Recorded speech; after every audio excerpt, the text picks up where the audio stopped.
Praise the Lord, hallelujah. कैसे हैं आप? आशा करता हूं कि आप सकुशल होंगे, आनंदित होंगे। प्रभु के नाम में आपका स्वागत है इस चैनल में एक बार फिर से। मेरा नाम पास्टर शिमोन पतरस है। मैं आपका स्वागत करता हूं इस चैनल में। इस चैनल के द्वारा आप प्रतिदिन परमेश्वर के वचन को सीखते हैं। प्रभु आप सबको बहुत आशीष दे। आइए मैं आपका ध्यान परमेश्वर के वचन की ओर लेकर जाऊँगा। नीति वचन की किताब उसका 15 अध्याय वचन 22 इस प्रकार से कहता है कि बिना सम्मति की कल्पनाएं निष्फल हुआ करती हैं, परंतु बहुत से मंत्रियों की सम्मति से बात ठहरती है। एक समय की बात है, एक व्यक्ति जो है किसी मामले में कोर्ट गया, उसे कुछ केस वेस कुछ हुआ रहा और उसने सोचा कि इस केस में ज़्यादा दम नहीं है, मैं कोई सस्ता सा वकील ले लेता हूँ। तो बहुत सारे वकीलों से उसने मुलाकात करी और उसे लगा कि एक व्यक्ति उसे बहुत सस्ते में मिल गया, एक बहुत सस्ते में वकील मिल गया। बाद में उसे किसी ने बताया कि जिस वकील को आपने हायर किया है वो बहुत जूनियर है, अभी अभी वो वकालत करके निकला है, आप उससे ना लें। पर उस व्यक्ति ने बोला नहीं, वकील तो वकील होता है, वो तो ज्ञान देगा, मुझे एडवाइस देगा। सो उसने किसी की नहीं सुनी और उसके बाद फिर उसने सस्ते वकील को, उस जूनियर वकील को हायर कर लिया। और उसके विरोध में जो वकील खड़ा था वो बहुत सीनियर था। आपको मैं बता दूं, उसने 2-3 हेयरिंग में, 2-3 बहसों में ही उस जूनियर वकील को पानी पिला दिया। हार गया वो। एक साधारण सा केस वो हार गया कि उसे आर्ग्यूमेंट नहीं आता, उसे बहस नहीं आती, उसे दलील पेश करने नहीं आया, उसे फैक्ट फाइंडिंग नहीं आया, वो हार गया। और ये व्यक्ति सस्ता वकील के चक्कर में डूब गया।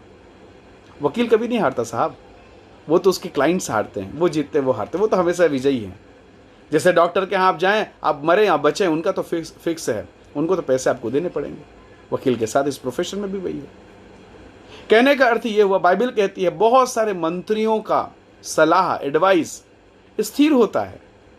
कई बार हम लोग भी आत्मिक जीवन में ऐसे ही सस्ते बातों को, शिक्षाओं को ले लेते हैं ना, जो हमको अच्छा लगता है, हमको फायदेमंद। जैसे बाइबल में लिखा है, ऐसा भी मार्ग है जो सीधा जान पड़ता है पर अंत में मृत्यु होती है, अंत में नुकसान होता है।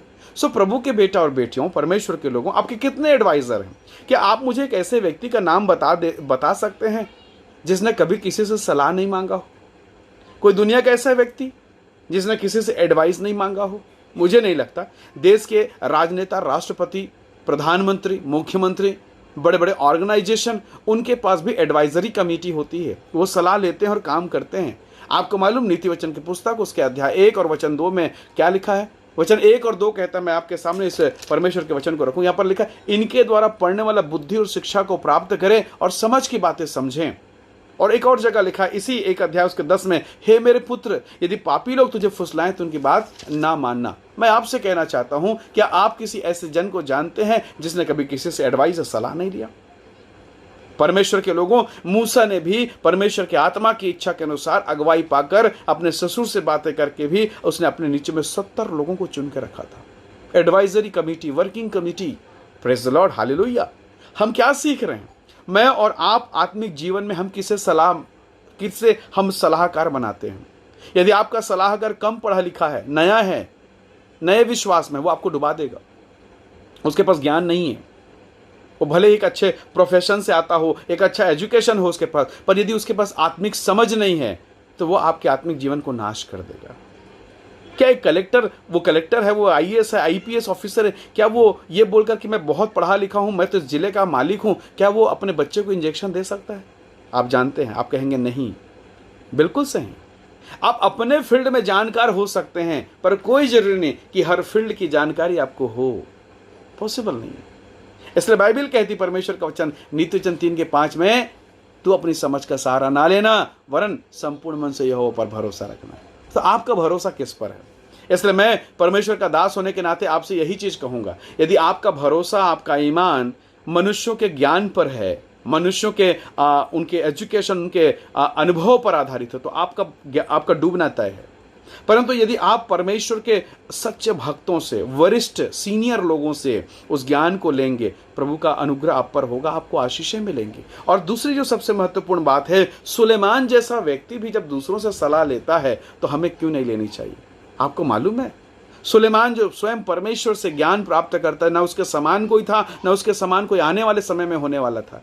जब ऐसा व्यक्ति बहक गया, भटक गया, तो हमें अपने जीवन के लिए कितना ज़्यादा चौकन्ना होना चाहिए, कितना ज़्यादा हमको आपको जागरूक होना चाहिए।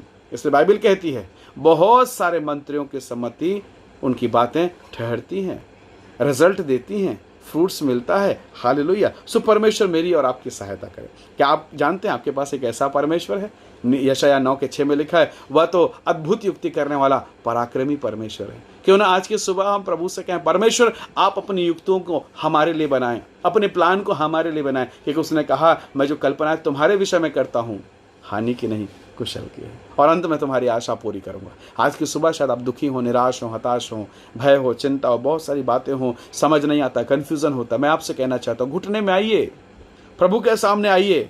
अपने अगुवे से, आप किसी भी चर्च के हो, इस वीडियो को अगर आप देख रहे हैं, सुन रहे हैं, अपने अगुवे के पास जाइए, उनसे बातें करें। वो आपका मार्गदर्शक है, परमेश्वर के द्वारा नियुक्त एक सेवक है। वो आपको सच में मार्गदर्शन करेगा, आपकी अगुवाई करेगा और आपकी स्पिरिचुअल आंखों को खोलेगा। वो परमेश्वर का दास है, वो आपके लिए दुआ करेगा, आपके लिए आंसू बहाएगा। परमेश्वर के बेटा बेटियों, हम बहुत बार कहीं और से सलाह ले लेते हैं, आत्मिक जीवन में, पारिवारिक जीवन में, और उनसे नहीं लेते जो सीनियर हैं, वरिष्ठ हैं, और हम फिर नुकसान उठाते हैं। वो भाई सस्ते के चक्कर में उसने अपना केस, आसान सा केस, वो हार गया। बाद में उसे अफसोस हुआ, काश मैं कुछ ज़्यादा खर्च कर लेता, या काश मैं कुछ सीनियर को अपना केस देता, मैं आसानी से जीत सकता था। प्रभु परमेश्वर आपकी और मेरी सहायता करें, हमें इस बात की समझ दे, ताकि हम भी यहाँ वहाँ ना भटकें। बाइबल कहती है इसे पढ़ने वाला बुद्धि और समझ को प्राप्त करें। क्या आज आप परमेश्वर के वचन को पढ़ते हैं, सुबह उठकर उसके साथ बैठते हैं?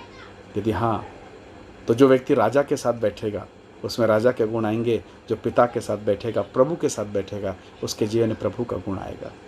आत्मा के साथ बैठेंगे, पवित्र आत्मा का गुण आएगा। परमेश्वर आपकी सहायता करे। परमेश्वर आपका और मेरा मददगार हो, वही हमारा मार्गदर्शक हो, वही हमारा सिखाने और समझाने वाला हो। Praise the Lord. आइए हम प्रार्थना करें। प्रेमी पिता, धन्यवाद आपके प्रेम के लिए प्रभु। अपने वचन के द्वारा हमें सम्मति प्रदान कर, हमें शिक्षा दे। तो हमारा सिखाने वाला हो, तो हमारा सलाहकार बन प्रभु जी। क्योंकि बाइबल कहती है हम प्रार्थना किस रीति से करनी चाहिए नहीं आती, परंतु आत्मा आहे भर भर कर जो बयान से बाहर हमारे लिए विनती करता है। प्रभु तू हमारा मददगार, तू हमारा शिक्षा, तू हमारा उद्धार करता, तू हमारा मुंजी है, तू हमारा मुक्तिदाता है। प्रभु तू आप हमारी सहायता कर। हम सारी परिस्थितियों को आपके हाथों में सौंपते हैं। यदि कोई निराश है, दुखी, हताश, बीमार है, पीड़ा में है, उनकी सहायता करें, उनकी मदद करें। सारी महिमा आपको देते हैं। धन्यवाद के साथ विनती प्रभु यीशु के नाम से मांगते हैं, आमीन। Praise the Lord, hallelujah. प्रभु आपकी सहायता करें। इस वीडियो को सुनने के लिए, देखने के लिए मैं आपका धन्यवाद करता हूं। प्रभु आपको आशीष दे। आशा करता हूं जैसे आपने आशीष पाया, दूसरों को भी इस वीडियो को शेयर करें, ताकि वो भी इस आशीष को प्राप्त कर सकें। परमेश्वर का स्वर्गीय अनुग्रह सदैव आपके साथ रहे। Praise the Lord, hallelujah.